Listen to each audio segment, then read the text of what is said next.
Bonjour à tous, écoutez, j'espère que vous allez bien. Je vous souhaite à tous une très bonne année 2026.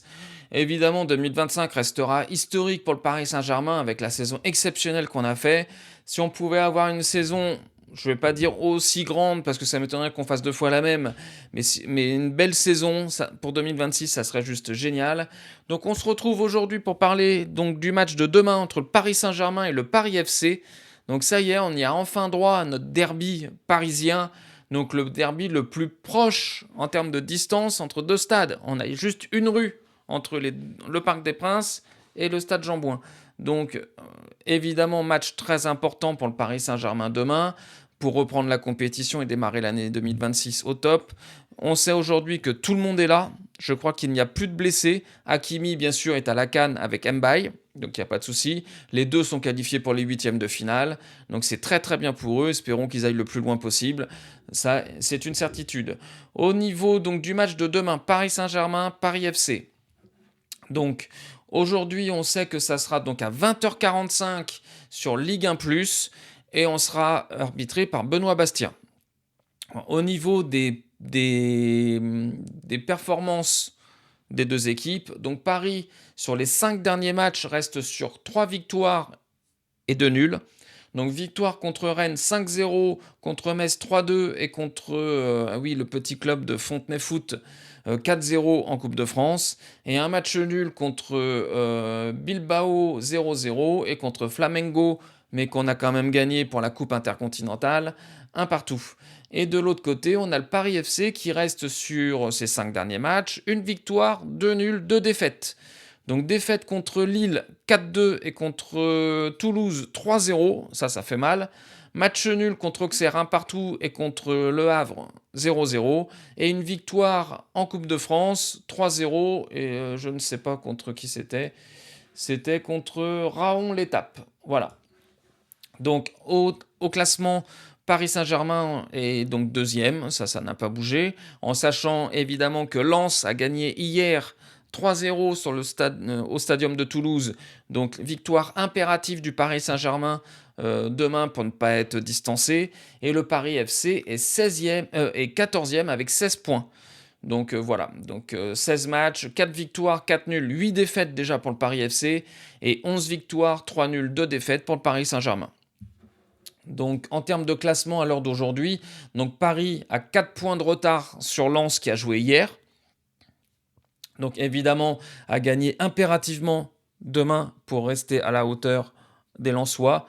Marseille et Lille sont à 4 points du Paris Saint-Germain, donc 3e et 4e avec 32 points. Et derrière, on a encore deux autres clubs un peu plus loin, Lyon et Rennes, avec 27 points. En termes de match, donc on a quoi? On a un Monaco-Lyon qui est important cet après-midi à 17h, un Nice-Strasbourg qui peut être aussi intéressant, et un Lille-Rennes, ça aussi encore une fois très intéressant. Dimanche, Marseille affronte Nantes à Marseille. Il ne va pas y avoir trop de problèmes, je pense, que pour Marseille. Et voilà, donc c'est à peu près tout. Donc gros match cet après-midi pour des clubs qui peuvent nous intéresser dans le haut du classement. Et évidemment, le Paris Saint-Germain, Paris FC, dimanche soir à 20h45. Au niveau des face-à-face, eh ben écoutez, en Ligue 1,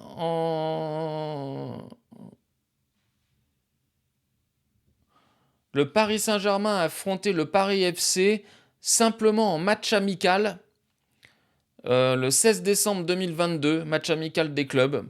Donc Paris avait gagné 2-1 sur le Paris FC. Sinon, aucune rencontre entre les deux. Évidemment, là, on va se voir deux fois. Donc une fois au parc, dimanche, et on se revoit le 12 janvier, toujours au parc en Coupe de France, pour revoir le Paris FC ce coup-ci à Jean-Bouin le 16 mai.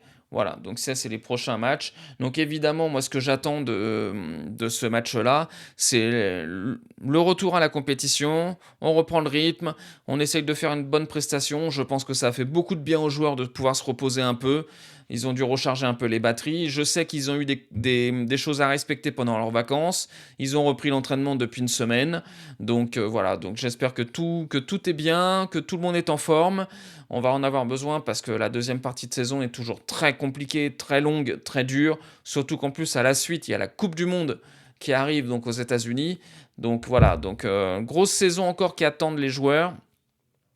Maintenant qu'on a tout gagné sur la saison 2025, moi je vous avoue que je suis beaucoup plus simple, beaucoup plus cool dans ma vision de voir les matchs. J'ai évidemment envie qu'ils gagnent tout, c'est une certitude, mais on a tout gagné déjà. Donc là, ça permet de relâcher un peu la pression et de se dire, bon, l'énorme saison, parce que je pense qu'on a fait la saison la plus grosse de l'histoire du football. Vous pouvez me dire tout ce que vous voulez, on a gagné tous les trophées possibles, on est même allé en finale de la Coupe du Monde. Collectivement, je crois qu'on a tout gagné. Individuellement, on n'a pas laissé grand-chose aux autres. Donc je ne me souviens pas un club, alors dites-moi si je me trompe, mais je ne me souviens pas un club qui a gagné autant de choses que nous sur une année civile. Sincèrement, je ne vois pas. Donc voilà, donc très très bonne chose. Donc on se fera un résumé d'après-match dimanche soir et puis une analyse de match le lundi. Voilà, donc n'hésitez pas n'hésitez pas à vous abonner et surtout à liker et tout ça. Je vous annonce aussi que j'ai créé une nouvelle chaîne cinéma-série. Donc si vous voulez aller la voir, n'hésitez pas, ça me fera super plaisir. Je vous ai mis le lien dans la description. Voilà, allez, je vous souhaite à tous un bon week-end pour ceux qui regardent les matchs et puis un bon match pour demain. Ciao, ciao.